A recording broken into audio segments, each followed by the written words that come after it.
Hey guys. Okay, so today we're gonna be talking about ethos, logos, and pathos. I threw Kairos in there just to get you familiar with it. We won't really be working with it too much. Okay, so as you should know, ethos, logos, and pathos is on our rhetorical strategies. Okay, it's methods you could use in your writing to persuade your audience. Okay. And it's really that easy. So, ethos appeals to credibility. Credibility the writer brings to the subject that they are writing about. Okay?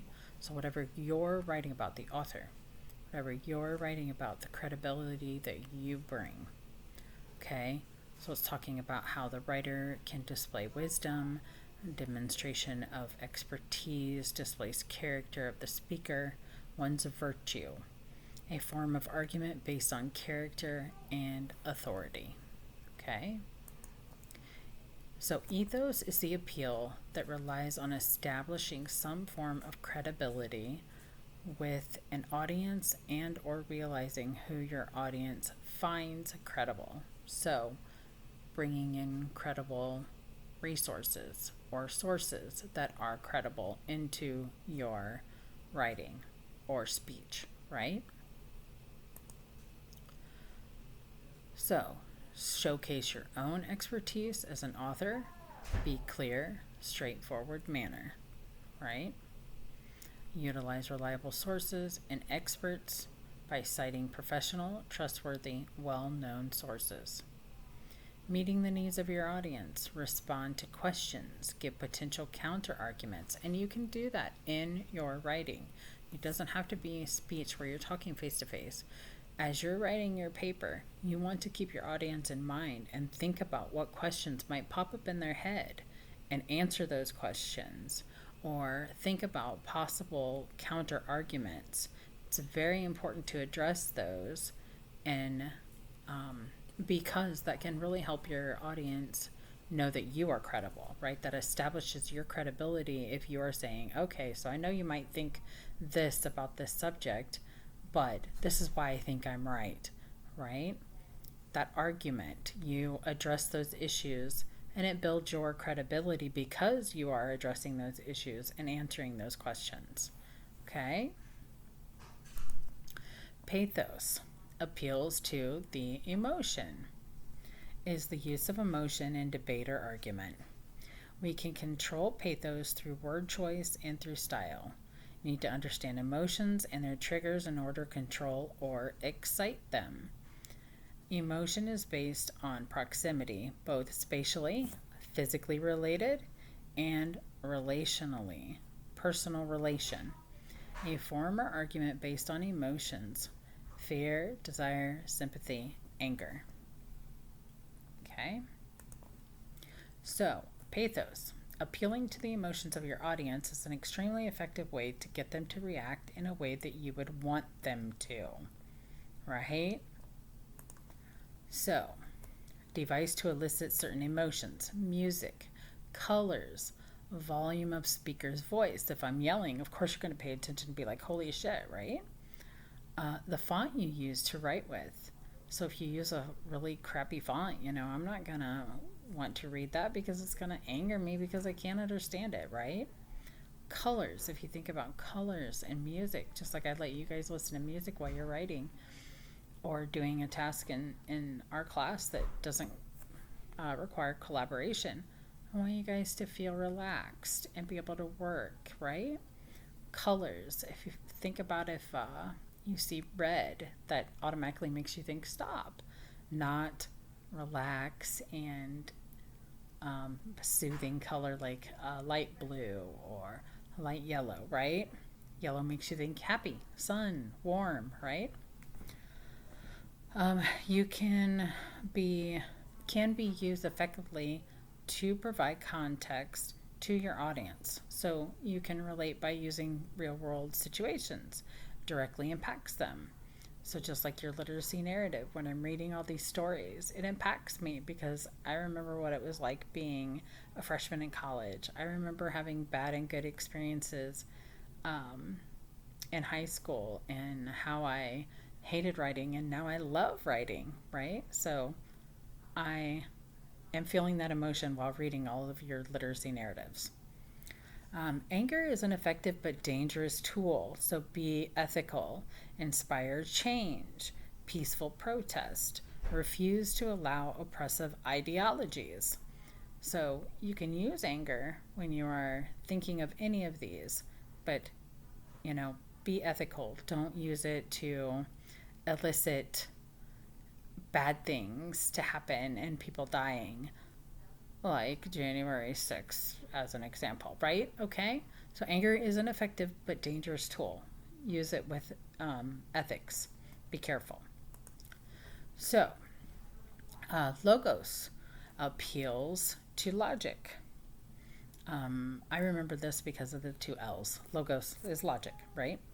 Appeal to reason, to the forcefulness of a well thought out and well structured position. A form or argument based on logic, facts, and figures. Okay? This is where you get your research, your logic, your facts, and your figures, right?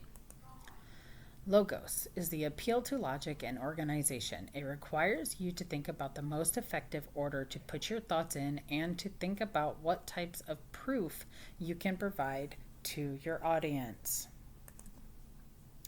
So familiarize yourself with popular arguments and counter arguments. It makes you more solid. Rely on well-known experts, well-researched, right? Be aware of common sense and commonly accepted ideas.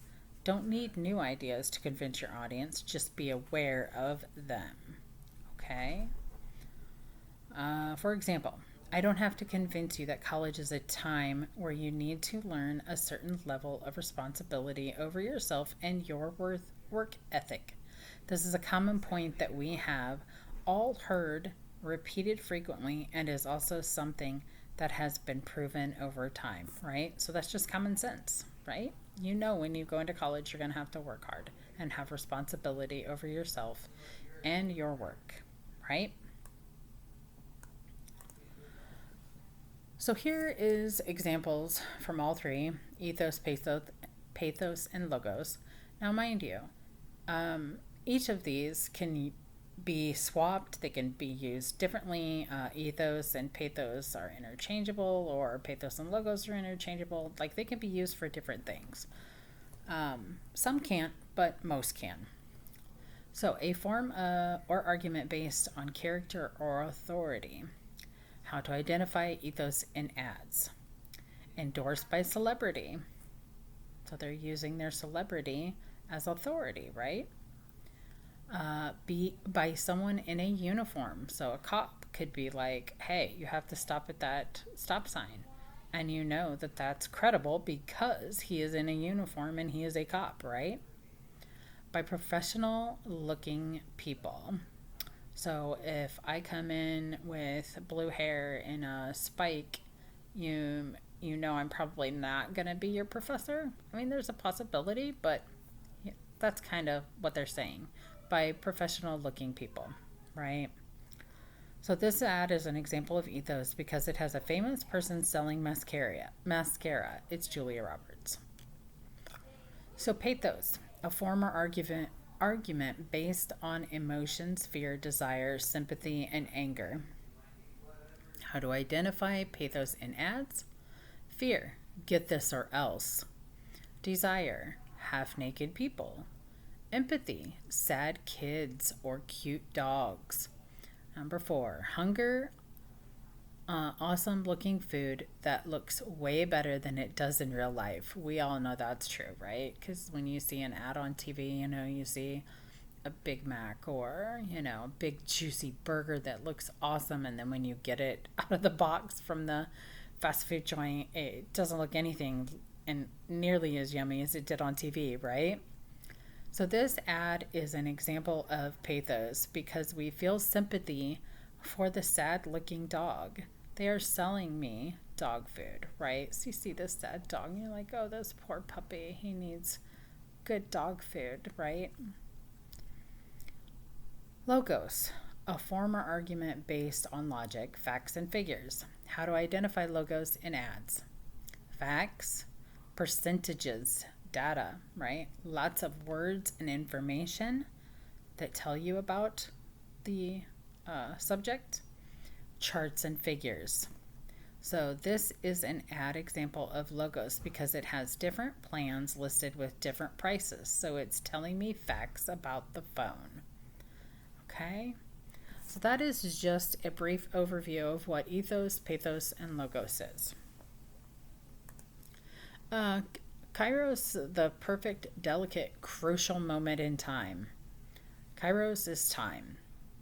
The fleeting rightness of time and place that creates the opportune atmosphere for action, words, or movement. Okay. Let's see. Debates about difficult issues are often time sensitive, right? Voting to reduce spending on universities. That's another example. These are all examples. Sorry, I should have said that. These are examples of Kairos. Debates about different issues are often time sensitive. So just like the president running, two candidates running for presidency, you know, their debates about difficult issues are often time sensitive. You know, what we're about to go into, our election season coming up in 2024, we're going to be hearing lots of debates about time and sensitive issues that are happening now, not what's going on back in 1950, right? So that's kind of what they're saying about Kairos. It's all about right now, what's happening now. That's what these candidates are going to be talking about. Okay. Often there's a narrow window within which one can speak out to affect an issue. So again, it's time sensitive. So you think about things that are happening right now. You want to talk about them when they happen, not 20 years from now, because it's not going to have the impact that Kairos, right? In a legal proceeding, participants are expected to speak only at certain times.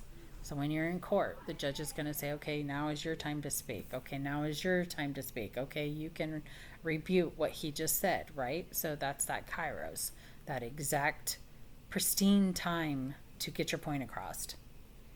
And praise or blame for people in the public eye may sway opinions at crucial moments. Again, when you think about an election, you can think about how they blame each other and put each other down to try and sway the vote, right? That's the pristine time that needs to happen. That's Kairos, okay? So while we're not going to use that a lot, I just wanted to get you guys familiar with it. You may hear it in other places.